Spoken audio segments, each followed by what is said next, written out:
Shalom.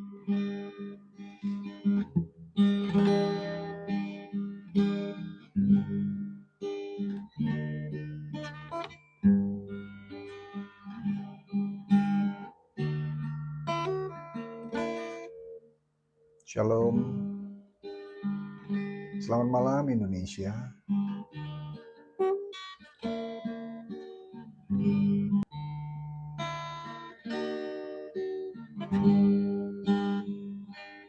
Selamat malam Indonesia. Di sini masih early morning, ya masih pagi, ya menjelang siang. Kita akan bahas senam iman pada hari ini ya. Kenapa pikiran kita mudah lelah dan tertekan? Ya. Jadi teman-teman semua, selamat datang di live ini. Sebelum mulai, tulis di komentar. Hari ini pikiranmu lagi berat atau ringan? Oke. Iya. Kita akan bahas ya. Ilmu saraf menemukan satu hal penting. Otak berubah sesuai apa yang kita pikirkan berulang-ulang. Repetition. Jadi sekali lagi, otak bisa berubah ya. Ini yang kita sebut neuroplasticity. Alkitab berkata di Roma 12 ayat 2. Janganlah kamu menjadi serupa dengan dunia ini, tapi berubahlah oleh pembaruan budimu, akal budimu. Jadi mindset kita itu berubah ya. Artinya perubahan hidup dimulai dari pikiran, bukan dimulai dari keadaan yang ada. Terima kasih buat teman-teman yang kasih love-nya, tap-tap layar. Ya. Kita lanjutkan ya. Banyak orang kelelahan bukan karena fisiknya loh, tapi karena pikiran nggak pernah berhenti kerja. Coba bayangin, saat tidur aja kita susah tidur. Karena apa? Terus aja dibikin mikir terus. Padahal Tuhan sudah katakan juga dalam Alkitab, mengapa engkau gelisahai jiwaku, Mazmur 42. Dan Tuhan sudah berjanji kok, kita tenang, tidur aja, sebab Tuhan akan memberkati kita saat tidur. Dan juga saat tidur, Tuhan memberikan tanda-tandanya, jawaban itu melalui mimpi. Ya kan, seperti Daniel. Jadi beristirahatlah, tidur. Jangan khawatir akan segala sesuatu. Namun di dalam segala sesuatu itu, naikkan doamu dan permohonanmu sambil mengucap syukur. Ya, kepada Tuhan Yesus, kepada Bapa kita di surga. Itu Filipi 4 ayat 6. Lalu juga ada di Amsal 4 ayat 23. Jagalah hatimu dengan segala kewaspadaan, karena dari situlah terpancar kehidupan. Nah, ya kan? Jadi, pikiran apa nih yang paling sering menguras energimu akhir-akhir ini?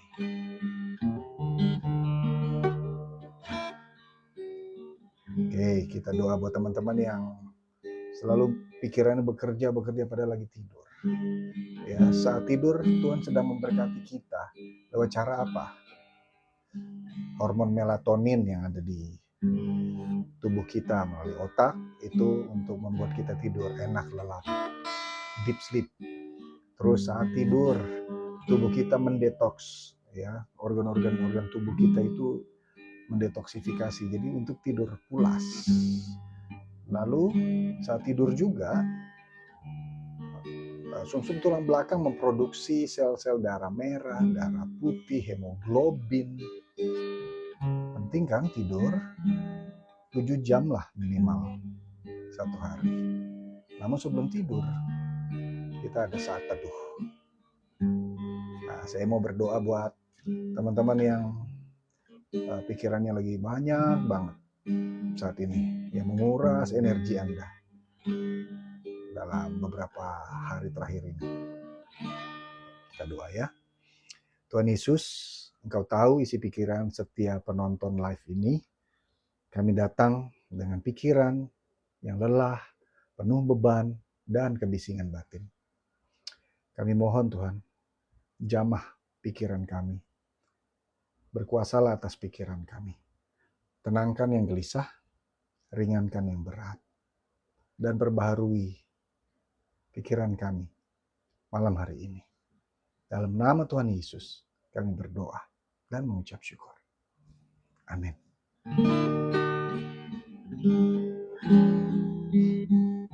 You are the God that healeth me.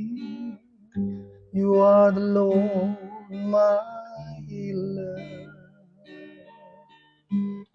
You sent your word and you heal my disease. You are the Lord, my healer. You are the God. Oke.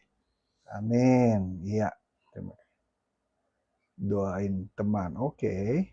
Dengan siapa ini? Oke.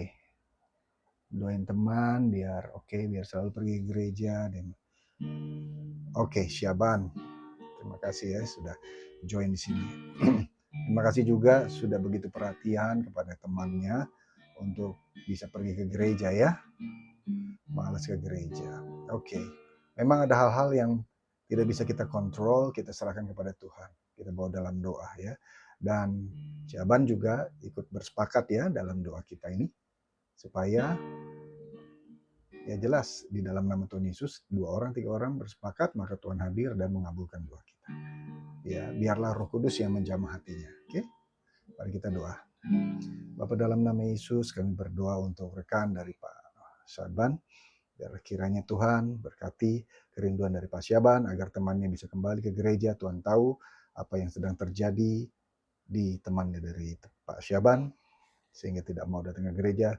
Namun kami percaya Tuhan dan kuasa Roh Kudus yang mampu, hanya Roh Kudus yang mampu mengubahkan hati dari setiap manusia. Maka kami doa untuk teman dari Pak Syaban, biarlah kiranya dijamah oleh Roh Kudus dan juga teman dari Pak Syaban mengaku dosanya, bertobat dan bisa kembali ke gereja beribadah, bersekutu, berkumpul bersama orang-orang seiman bersama Pak Syaban. Di dalam nama Tuhan Yesus, amin. Ya, oke, imani ya Pak Syaban ya. 1 Yohanes 1 ayat 9. Jika kita mengaku dosa-dosa kita, maka Tuhan itu setia dan adil, maka Dia akan menghapus dosa-dosa kita dan menyucikan kita dari segala kejahatan. Amin ya. Baik, kita lanjutkan. Oke. Nah, solusi dari hati yang kecewa dan sedih. Teman-teman, kecewa itu menyakitkan. Karena kecewa muncul dari harapan yang kita taruh dengan tulus. Nah, kalau Anda sedang kecewa hari ini, coba tulis. Aku sedang belajar kuat. Ya. Neuroscience menunjukkan kesedihan yang dipendam terlalu lama itu memperkuat jalur stres di otak, di sel otak ya. Dia akan rewire di otak kita tuh, rewire the brain ya. Baik itu kesedihan atau kesenangan, informasi baru. Nah, jadi kalau sedih yang dipendam terlalu lama, dia membuat jembatan makin kuat, makin kokoh kayak beton gitu ya. Tapi firman Tuhan berkata di Mazmur 34 ayat 18. Tuhan itu dekat kepada orang-orang yang patah hati dan Ia menyelamatkan orang-orang yang remuk jiwanya. Tuhan nggak menjauh loh saat kamu sedih, saat kamu kecewa. Dia justru mendekat kepada kita. Juga firman Tuhan ada di Ratapan 3 ayat 31 sampai 32. Karena tidak untuk selama-lamanya Tuhan membuang. Walaupun ia mendatangkan kesusahan, ia juga berbelas kasihan. Kesusahan ini dalam maksud adalah uji, ya. Jadi kita kalaupun saat ini lagi kecewa, kekecewaan kita itu bukan akhir dari cerita kita. Ini masih wow, sedikit. Tapi udah 3/4 jalan ya, 3/4 perjalanan kita. Dan kita tahu ujung dari perjalanan kehidupan kita, itu kita menang. Kita menang. Kenapa? Karena Tuhan Yesus bersama kita. Lewat apa? Lewat rohnya sendiri yang bersama kita, yaitu Roh Kudus. Gitu loh. Jadi Roh Kudus bukan tidak ada, Roh Kudus itu ada, tapi nggak kita ajak ngobrol. Jadi saat kita kecewa, pikiran kita ngalih kemana-mana. Padahal setiap saat Roh Kudus ngasih tahu kita apa yang harus kita lakukan. Bahkan Roh Kudus berdoa untuk kita. Oke, saya mau berdoa buat teman-teman yang lagi ada kekecewaan ya. Mari kita satu dalam doa. Tuhan adalah Bapa Maha Kuasa, bagi setiap hati yang kecewa dan sedih saat ini Bapa, kami serahkan air mata yang mungkin tidak terlihat oleh orang lain. Peluklah jiwa yang remuk, pulihkan harapan yang hampir padam. Kami percaya Engkau begitu dekat ya Roh Kudus. Di dalam nama Tuhan Yesus, pulihkan setiap hati yang sedang kecewa. Gantikan dengan sukacita dan berikan mereka jalan keluar dari setiap permasalahan mereka. In Jesus' name, amen.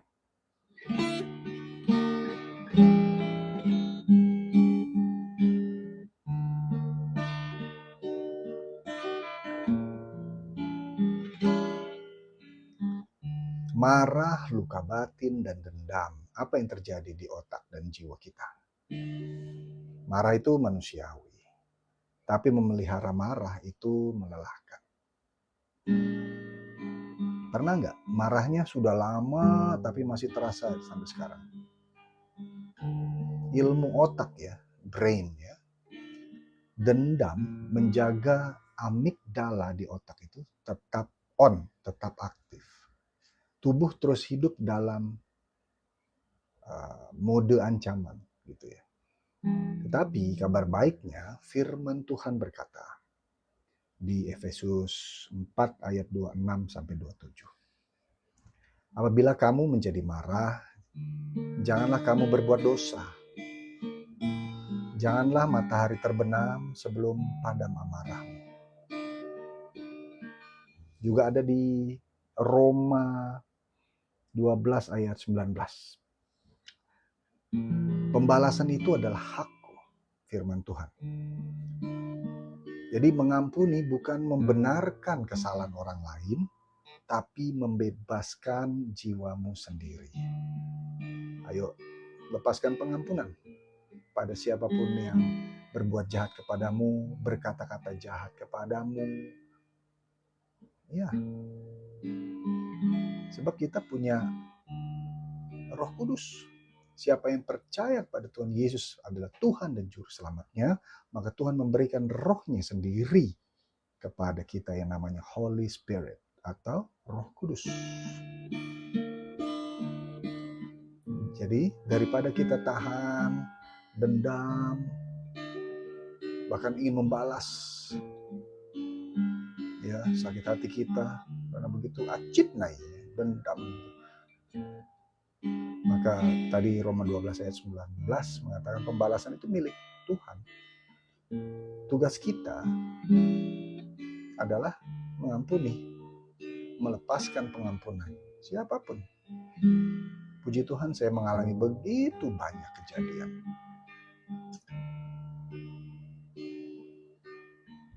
Namun lagi-lagi saya kembali melepaskan pengampunan. bahkan mendoakan orang itu untuk diberkati oleh Tuhan, dikasih panjang umur. Maka Tuhan berperang bagi kita. Di Keluaran 14 ayat 14. Jadi, bebaskan jiwamu sendiri. Lepaskan pengampunan. Saya mau berdoa buat teman-teman semua yang punya dendam, yang masih teringat sampai sekarang. Supaya amigdala, sel otak reptil yang namanya, otak reptil itu tidak lagi on, tetapi Tuhan yang berkuasa di atas pikiran kita, itu namanya prefrontal cortex di bagian depan, CEO-nya di otak kita. Tuhan Yesus, kami datang dengan hati yang terluka dan marah. Kami akui melepaskan dendam itu sulit, tapi kami mau belajar menyerahkan kepadamu. Lembutkan hati kami, Bapa. Sembuhkan luka yang tersembunyi ini. Di dalam nama Tuhan Yesus Kristus, kami berdoa sambil mengucap syukur. Amin.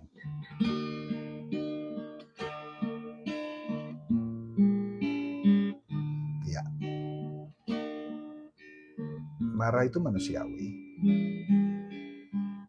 Namun jangan sampai matahari terbenam masih marah.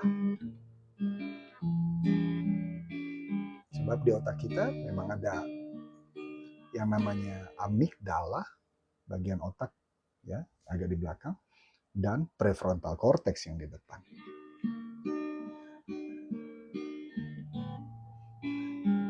Ya, alright. Terima kasih yang sudah masuk ya. Oke. Horas. Mulai godang Pak Pangmuse di Sonari di live. Ya boy lah berbahasa bata sa otik.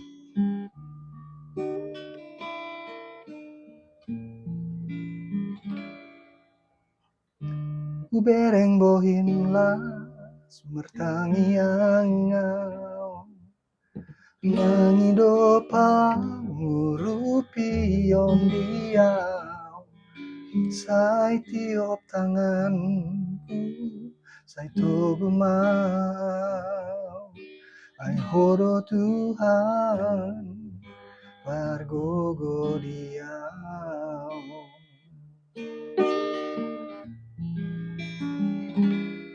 Ya, kita lanjut ya. Patah hati dan kehilangan. Apakah Tuhan masih ada? Topiknya bagus ya. Memang patah hati sering membuat kita bertanya, Tuhan engkau di mana? Mungkin ada beberapa teman yang merasa seperti itu. Kalau kamu pernah bertanya itu, kamu tidak sendirian.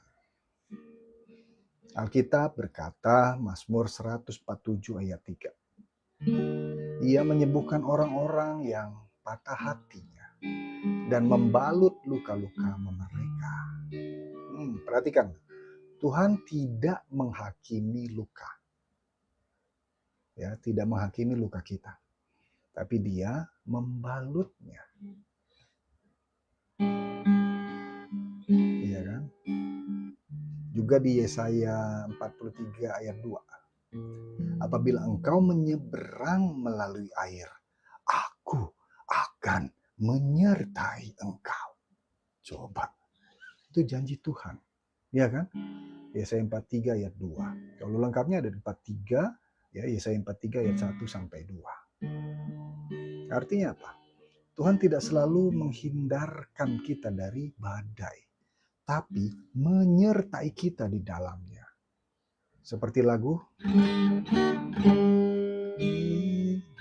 saat badai bergelora, Ku akan terbang bersamamu.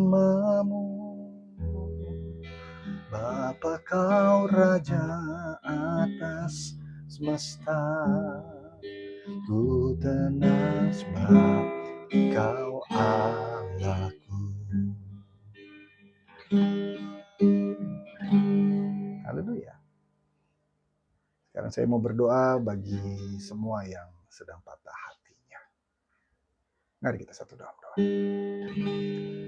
Tuhan, bagi mereka yang hatinya sedang patah, yang kehilangan orang yang mereka sayangi, atau mereka kehilangan kepercayaan, kami mohon penghiburan-Mu yang sejati atas mereka. Balutlah luka batin yang dalam itu. Pulihkan Tuhan seturut waktu-Mu.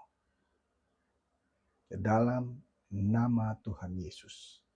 Amin.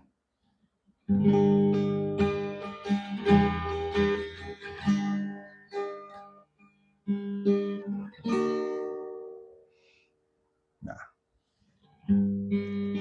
kita lanjut topik yang berikutnya ya. Terima kasih yang sudah tetap layar ini, kasih love, dan juga follow, juga membagikan kepada teman-teman. Siaran live ini juga kita akan coba bikin berkala. Bisa 2 minggu 1 kali. Atau mungkin ada permintaan dari teman-teman untuk setiap malam. Let's see. Tulis ya di kolom komentar. Topik yang berikutnya adalah mengampuni dan memaafkan diri sendiri. Banyak orang sulit mengampuni ya. Tapi yang paling sulit seringkali untuk mengampuni diri sendiri. Coba ya, firman Tuhan yang kita cek lagi. Selalu kita uji dengan firman Tuhan. Ya, Alkitab berkata di Roma 8 ayat 1. Tidak ada penghukuman bagi mereka yang ada di dalam Kristus Yesus. Jadi yang percaya Yesus Kristus adalah Tuhan dan Juru Selamat. Setiap lidah mengaku Yesus Kristus Tuhan dan Juru Selamat. Tidak ada penghukuman dalam Dia. Dahsyat ya. Juga ada di 1 Yohanes 1 ayat 9. Jika kita mengaku dosa kita, Ia setia dan adil. Sehingga Ia akan mengampuni kita dan menyucikan kita dari segala kejahatan. In English is, if we confess all of our sins, so He is faithful and just. He will forgive all of our sins and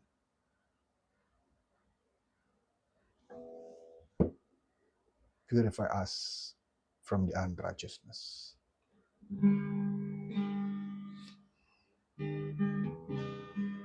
Jadi Roma 8 ayat 1, tidak ada penghukuman bagi mereka yang ada di dalam Kristus Yesus.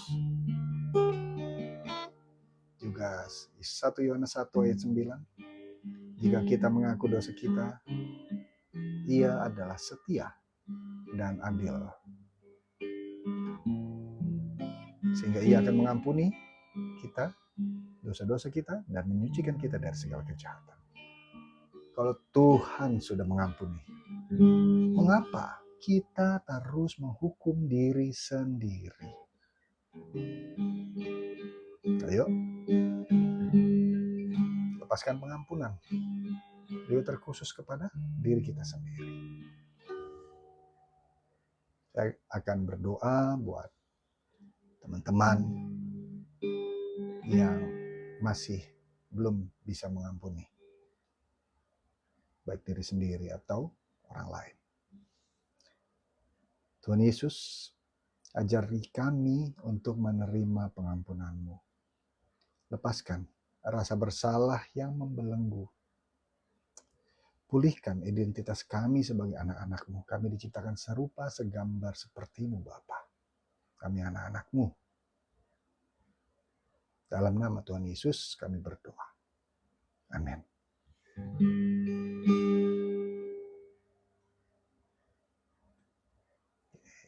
Dahsyat. Baik, terima kasih yang terus bergabung di sini sambil menemani mungkin istirahatnya. Yes.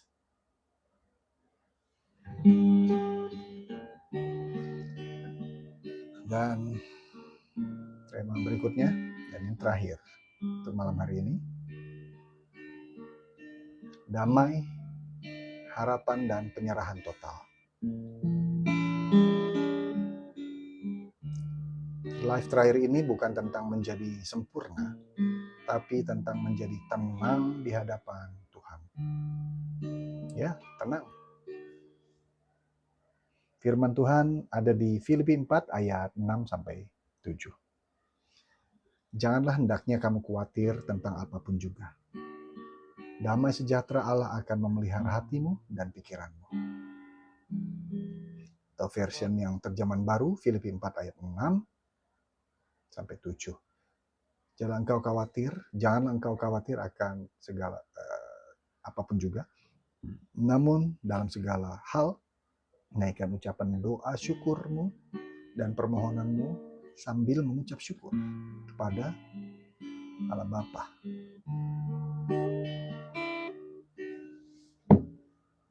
Yap. Juga ada di Yesaya 26 ayat 3. Yang hatinya teguh kau jagai dengan damai sejahtera. Jadi, damai sejahtera atau shalom bahasa Ibraninya ya, bukan hasil keadaan yang ideal. Jadi bukan di keadaan yang tenang, santai, nyaman baru ada damai sejahtera, bukan. Tapi hasil dari penyerahan total hati kita, hidup kita kepada Tuhan. Jadi kita serahkan hidup kita yang menjadi persembahan yang hidup, yang kudus dan berkenan kepada Tuhan. Maka saya akan berdoa kepada semua kawan-kawan tentang damai, harapan, dan penyerahan total ini. Ya, mari kita satu dalam doa. Tuhan Yesus Kristus, kami serahkan pikiran kami, hati kami, luka kami, kekecewaan kami, kemarahan kami, dan ketakutan kami kepadamu. Kami serahkan kepadamu. Jamah hati setiap penonton live ini. Di tempat mereka berada. Baik di Indonesia ataupun di negara lain. Berikan damai yang melampaui akal. Pulihkan jiwa mereka. Kuatkan iman mereka. Dan tuntun langkah kami ke depan. Karena Engkaulah jalan kebenaran dan hidup. Dalam nama Tuhan Yesus kami berdoa dan bersyukur. Sama-sama kita katakan, amin. Terima kasih Yesusku buat anugerah yang kau beri. Sebab hari ini Tuhan adakan syukur bagimu. Syukur bagimu.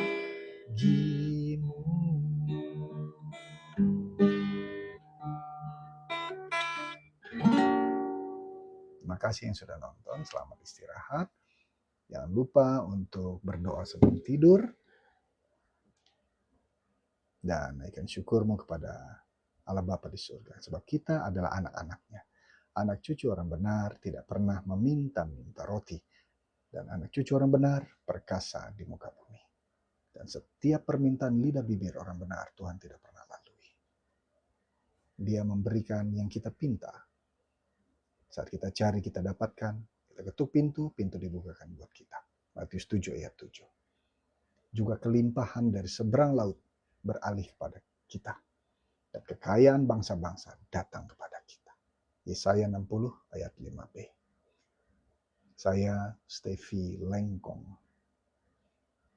ucapkan selalu setia mengabarkan kabar baik Injil Kerajaan Sorga.